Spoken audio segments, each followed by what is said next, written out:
Hey guys, SickMotion here with the patch 7.6 notes.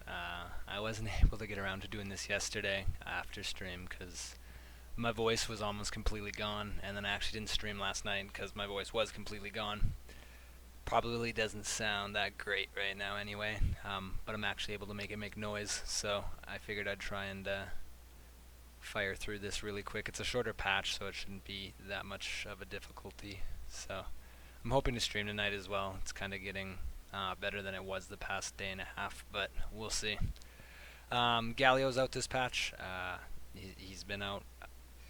I haven't seen very much success with him. His kit looks really fun and unique, and he seems interesting. He just seems like he has a lot of champions that'll just be able to really punish his low mobility. Whenever I see a Galio, like Olaf does really well into him. I played Poppy into a game that had Galio, and Poppy did really well against Galio, things like that. But I definitely like the Champions kit. I'll probably play it in time myself. Aatrox here, some more quality of life buffs. They changed the name of his passive. On reviving, he now has his full passive rather than not full. I mean, when you revive, the revive goes on cooldown, so it's not going to be like he's going to be able to just continuously revive, but he's going to come out and he's actually going to be strong. He's not going to go down with max passive, revive, and then be weak and useless. So that's nice. He no longer loses he no longer loses his third hit from blood price after reviving, and his tooltips have been rewritten for clarity. These changes were already live. These were a hotfix to him. The base damage on his W and the cooldown on his Q. The cooldown on his Q actually went down 3 seconds at level 1, so like he's getting a lot of love and buffs here. It's just, I don't know, the champion, you look at it and you're like, wow, he's better than before, and then you look at it again and you're like, why would I play him over someone else? Why would I play Aatrox if I could play like Jax or Aurelia or Camille or like any type of fighter champion, Fiora? Why would I pick Aatrox over them? And there's not very many reasons in Aatrox's favor there. Cho'Gath, he gets more bonus health off of a feast stack, and he can now stack back up to 6 stacks off minions instead of 5. It's just the champion doesn't work very well. Low mobility champion, telegraphed abilities in a meta that has like, and just the game in general. Cho'Gath's a really old design. A lot of stuff has changed. He's just having trouble. He does work. Like, it's not to say he's always gonna have a bad game, but he just has trouble over other picks. Fiddle's fear range has been increased by 50. Fiddle's fear, it's like, it feels too good because it's just an instant targeted CC. But it's also like, Fiddle has another one of those champions, old champion design. Why would I pick Fiddle over someone else? If Drain's target dies before the channel completes, the remaining duration is applied as cooldown reduction. That's nice, especially like when people will be like playing Fiddle, they'll start draining a minion and then their teammate will kill it, and they'll be like, oh, thanks, dude. But at least you get the cooldown back now. Pretty significant buffs to Gnar here. His base health regen in mini has gone up 2 per 5, and his health regen growth stat in mini has gone up quite a lot as well. His health regen and health regen growth stat in mega have gone down to compensate, but you spend most of your time in lane in mini anyway, so you're not, it really limits your playstyle if you're pushing to get mega whenever you can just to get health regen. So this is just overall nice. You can also queue up an ability during his jump in big form during that cast time. But the health regen should help him feel good in lane, because when you're in mini form, it feels like you just never, you can't sustain. Misfortunes, Q's damage up, Q and E are smoother to use. The Q base damage is up, the ratio's up, cast range now adjusts based on Misfortune's attack range, like rapid fire cannon and stuff increasing it. And she no longer briefly pauses after casting double up, and no longer briefly pauses after casting make it rain. So some nice changes there. Oriana, this just makes sense. If an ally dies while holding the ball falls down rather than returning to Oriana. It makes sense that it does that, but it is a pretty significant change for people that are really used to the way it worked before on Oriana, so it's just something that they're going to have to watch out for. Quinn, her bonus attack speed on Harrier proc has actually gone up double later on in the game, so that'll actually really help. It's what you're leveling last anyway, so it doesn't help you until later, even though like levels 2 through 5 all got buffs. And her ult now is 40% total attack damage scaling rather than 100. Sometimes you wouldn't get the ult proc as damage, you'd try to, but sometimes you just wouldn't. But that's 60% total attack damage scaling in her initial burst that you're going to be missing. But a little bit of quality of life after putting 1 point into her ult. Quinn now respawns as Valor after deaths for the rest of the game, so you're able to get back into the game faster. So that's kind of cool. Varus, cooldown refund on Blighted proc on his Q. 4 seconds scaling with cooldown reduction now is just 4 seconds. They took that scaling with cooldown off, which is actually a buff now. It was a nerf that they had that on there. I explained that last patch a little bit, how it kind of could be confusing. Apparently Lux has had a voiceover expansion, I guess. Magic damage shield, slightly changing the color of health bars to represent magic damage shields from Morgana, Camille, and Galio. Warlords got changed pretty significantly last patch. It got changed again here. Rather than granting 1 to 50% lifesteal, depending on your level, it restores health equal to 3 to 40% of your total attack damage. The attack that procs Warlord's Bloodlust critically strikes to heal crits as well, further increased by crit modifiers and Infinity Edge and whatnot. So, initially, I thought this would be worse on the champions that it felt really good on, like Caitlyn getting a headshot and critting on that shot as well with 50% lifesteal. You're healing for a ton. So the movement speed's unchanged. I'll mention that as well. But you'd only heal for a percent, like that lifesteal applies to how much damage actually gets done. So even if you're doing all of this on hit damage, it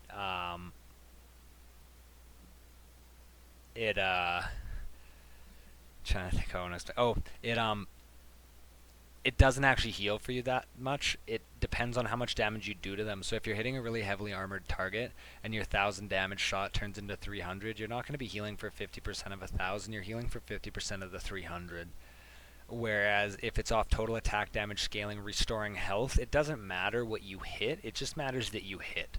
So if you have 40% total attack damage scaling, say you have 300 AD, and you hit, now you've just restored 120 health, which, I mean,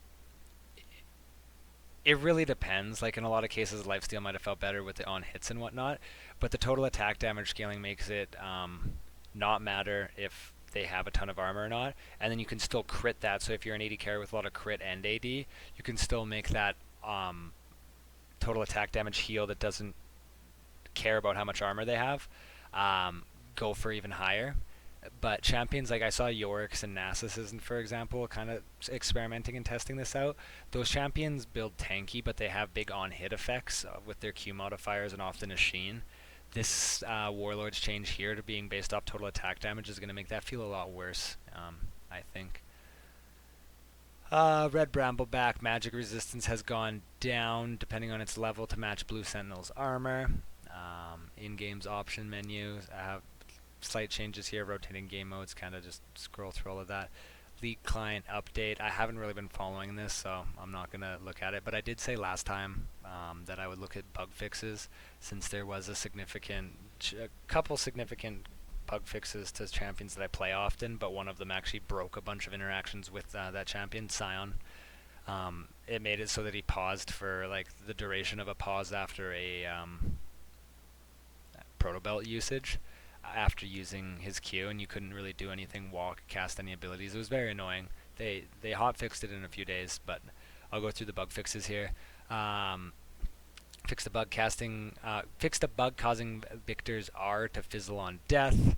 When York's Q last right and powered basic attack crits, the basic attack portion of the damage now is properly modified rather than the bonus damage. I didn't even realize that. Like, who built crit on York? Some of the bugs are interesting as well. Knight's Vow healing now properly interacts with Forbidden Idol.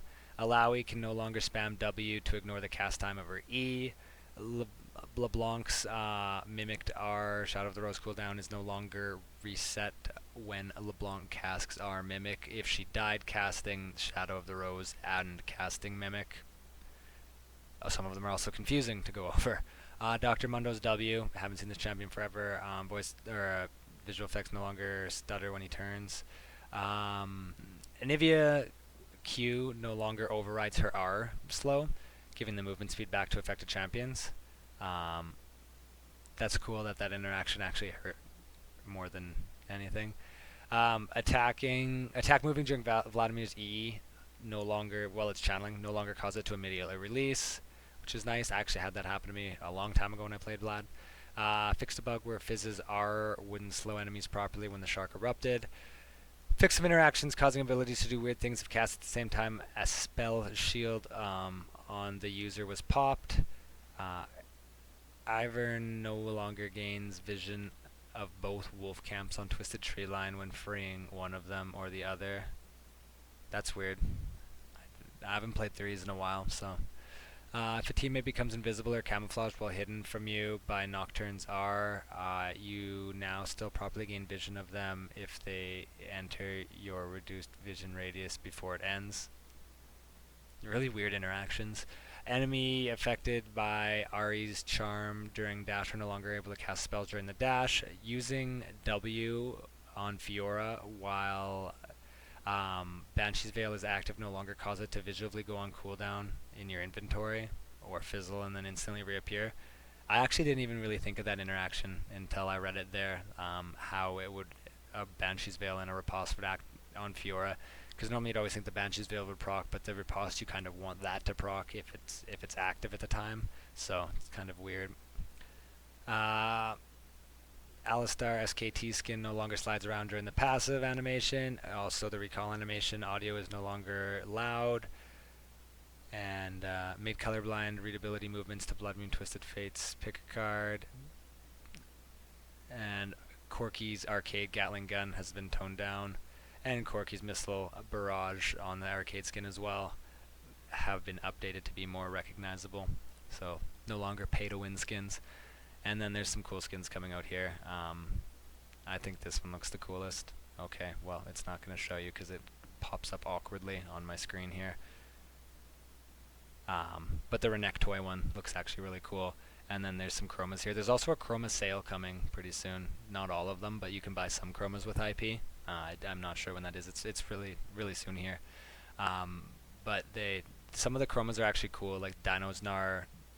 Like one he'll be throwing like a piece of fruit, one he'll be throwing a watermelon, a different piece of fruit. So that the chromas are actually kind of more than just I guess it is just a recolor technically, but it's kind of a themed recolor, which is cool. But yeah, other than that, my voice feels like it's about to go away again. So thanks for watching, guys. Hopefully it wasn't too painful to listen to, and we'll see you next time. Take it easy.